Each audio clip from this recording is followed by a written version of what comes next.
But what's their number one strength of the team? To me, it's McCaffrey.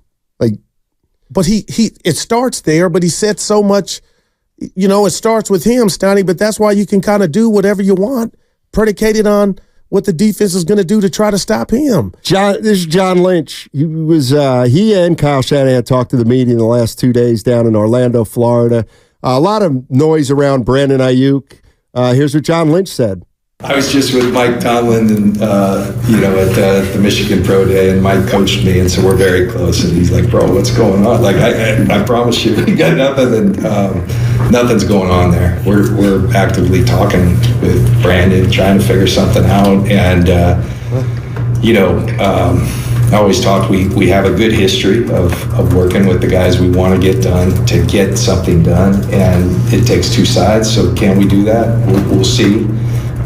There's a number of different directions, that it could go, but we appreciate the heck out of Brandon and who he is as a player, and we want him to be a part of the Niners, so we're going to work towards making that a reality. Wow. Now why don't you give him the rest of the story? Well, Brandon Aiyuk on his social media yesterday, and this, again, could mean nothing, but he used all emojis, and the first one was the $ money, and then somebody talking, money talks, then a bull, Steiny, a picture of a bull, and then the boo-boo symbol, crap.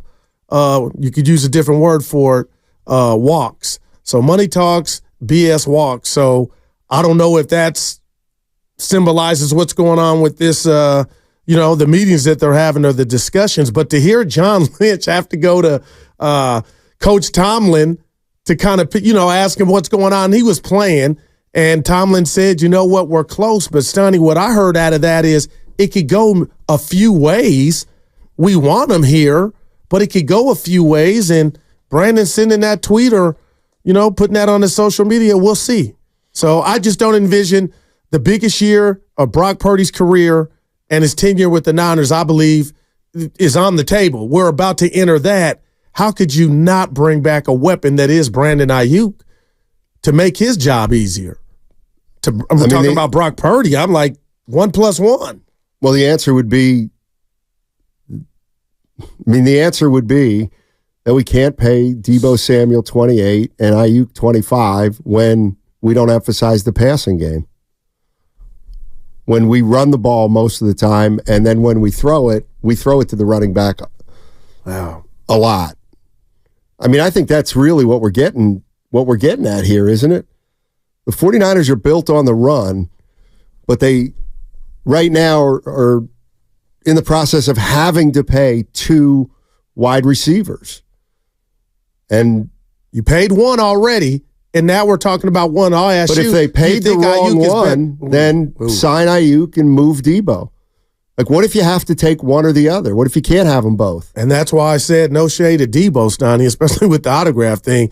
I would take Aiyuk over Deebo Samuel, but you might be on the right street. I don't know, but hearing John Lynch say this thing can go many different ways is kind of peculiar. To me, and I don't know how much of this I put in the equation because, sports are different now, but it doesn't seem like Aiyuk's gung-ho about being here.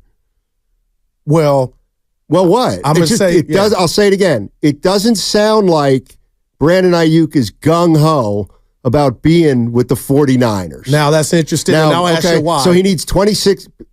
Why? Yeah. Because he just tweeted out, because his sister said he wants to get out, and because he just tweeted out money talks and BS walks. That did happen. So now what else? What else could it be?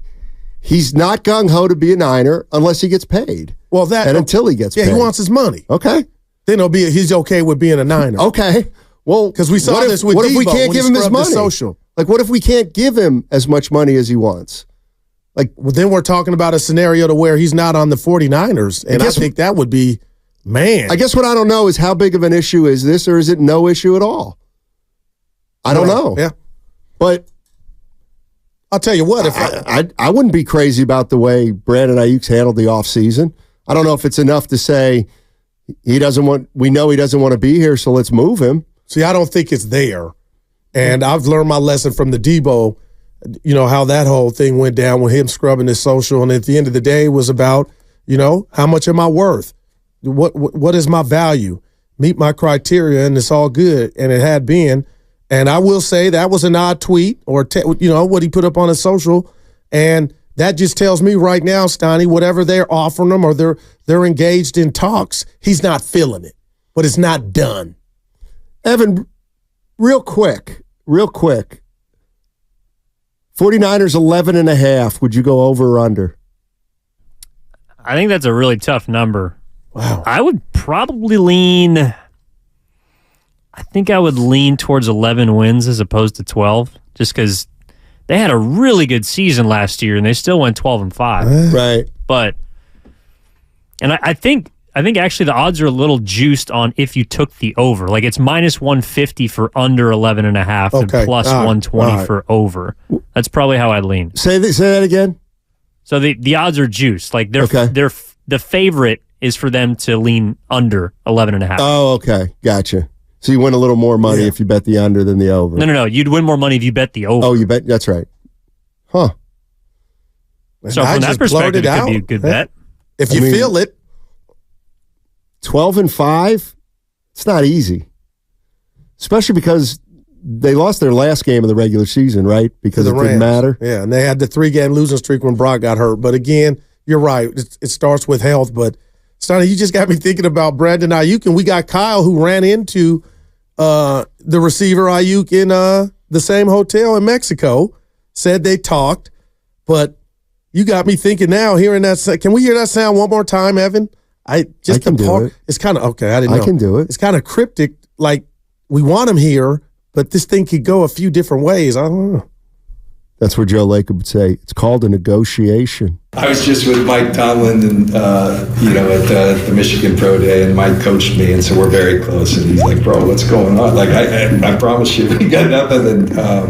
Nothing's going on there. We're actively talking with Brandon, trying to figure something out, and. I always talk, we have a good history of working with the guys we want to get done to get something done, and it takes two sides. So can we do that? We'll see. There's a number of different directions, that it could go, but we appreciate the heck out of Brandon and who he is as a player, and we want him to be a part of the Niners. So we're going to work towards making that a reality. Well, there's two directions it could go. Like, I don't want to make something out of nothing, but when you say directions it can go, you can pay him or you could decide not to. What else is there? Well, no, they could pay him, or they could have a number where they're not going to go over, and he wants more money than they want to give him. Right, so that would equal you didn't pay him. Well, you didn't pay him what he wanted, but what if they're offering him 22 and that's not enough?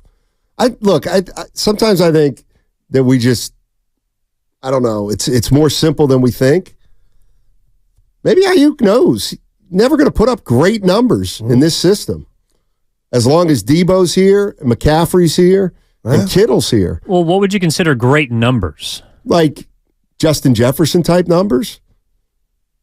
So leading the league in receiving? Basically. I mean, that's probably never going to happen. But not here. But getting 1,300 yards and 8 touchdowns a year with I don't think that's 75 enough. catches is pretty good. It is pretty good, but I think he's a second-team All-Pro. I don't think that's enough for him.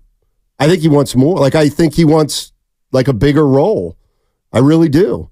But I think it's just a matter, just if you do the math, the 49ers, because of McCaffrey, if McCaffrey's running, averages a certain amount of rushes, he plays every game, and a certain amount of receptions that he plays every game, there's just not going to be as many for the other skill position guys, and they have an extra skill position guy. Where did 75 catches, where does that rank on all of the receivers? Is that top 10, top 20? No, I mean, he was top 50 in terms of targets this year. CeeDee Lamb, that's what out of him. CeeDee Lamb had 135 for Dallas. Right, that's what I think it is. I think he wants to be targeted more. I think he wants 5 the more ball. touchdowns. I think he wants the ball more. And I could kind of understand that on this particular offense. That I understand. And if the 49ers don't view him as that, how can they pay him if he's 50th in targets? Then there's probably a disconnect there. Well, he'll never, and I got to be careful here to you and Evan, he'll never be featured like Jerry Rice was. And I'm not mad at Aiyuk if he's looking at Jefferson and the CeeDee Lambs of the world saying, I can do that. Well, I think that's what he's probably doing, right? Man. Don't you think that's what he's doing? It would be more than just about money. I think it is. I mean, I think it does have to do with his like. This is one of those things where I just think maybe I'm wrong, but I think I look at Chris Paul and see that he's playing 20 minutes a night for a team that's 500, and I don't really need to talk to Chris Paul to know he's probably not happy. But we don't know it. The public doesn't know it. No, but he's playing 10 minutes less than any other year he's ever played, and he's on a worse team than he's ever been on in the last since Oklahoma City. I can't say you're wrong, but there's no way he's happy, Chris Paul. And I know Brandon Aiyuk was not happy with how he was used in the Super Bowl, Steiny. Exactly. There's just that look on the bench. I know I got. It was probably about losing the game, but I know he's looking around like I'm way better than this crap. I want a bigger role. So you could be onto something, but money talks. Charlie Sheen, Chris Tucker. What if they were to overpay Brandon Aiyuk? Then that goes away and he's back, right? Just for kicks. Spinone says he's 31st in receptions. Wow, man. What's the 31st wide receiver make? That's the way the Niners are probably looking at it, because that's the way they negotiate. And I would think that would be the wrong way to look at it. But it's because I'm better, but you're not using these that way. It's the wrong way that Aiyuk looks at it. There's no doubt about it. But if you're Aiyuk, you want to show the world, you want to win, but you want a bigger role. We don't. But we have you're never going to be the biggest role because we got McCaffrey. But he could also say I'm 7th overall in yards, so pay me like the number 7 receiver in the league. Imagine I'm not saying Aiyuk shouldn't be asking for anything he's asking for. No. What I'm saying is, I bet you the 49ers don't view Aiyuk the way Aiyuk views Aiyuk. That's all I'm saying. Well, I'll tell you this. We're about to find out. And I think they'll still probably get something done, but I don't know. Something's going on with Aiyuk, and it's more than money. What if I just said, there's no chance Aiyuk's happy with his role? Would anybody disagree with me after what's happened in the offseason? I would. And I would not disagree with you. Gotcha. And when you go if we just follow the paper trail, the social media trail, his sister saying Brandon's played his last game, possibly here at Levi's. We got that. And then we got his brother talking. Now, he puts out yesterday, money talks, BS walks, Donnie. So that didn't say catches walk. It said money. So now, for him to kind of take to him a lesser role, I think he wants to be paid. I know he does. He definitely wants to. Like, if you want me to do these pedestrian, and Evan's right with the numbers, 1,300, nothing to sneeze at, but he still, CeeDee had 123. Jefferson, I think he views himself like that. That's great. And I'm not saying he shouldn't. And I'm not saying the 49ers should stiff him or the 49ers should do this. But this is the issue. 510. 510 just said Aiyuk was top 6 in production. Okay? I would assume that's efficiency. You think he's going to be paid like a top 6 receiver? I'd be surprised. But if you're the Niners, do you think you're good enough to where you could say, or if this relationship soured to where we could win 12 games without him? Because depends who they replace him with. Well, Jawan Jennings. What about T. Higgins? Mm-hmm. I mean, I'm like, that's the other thing. I mean, if you think you're better defensively, he's good, man. He's definitely good. There's no doubt about it. But they've paid Debo.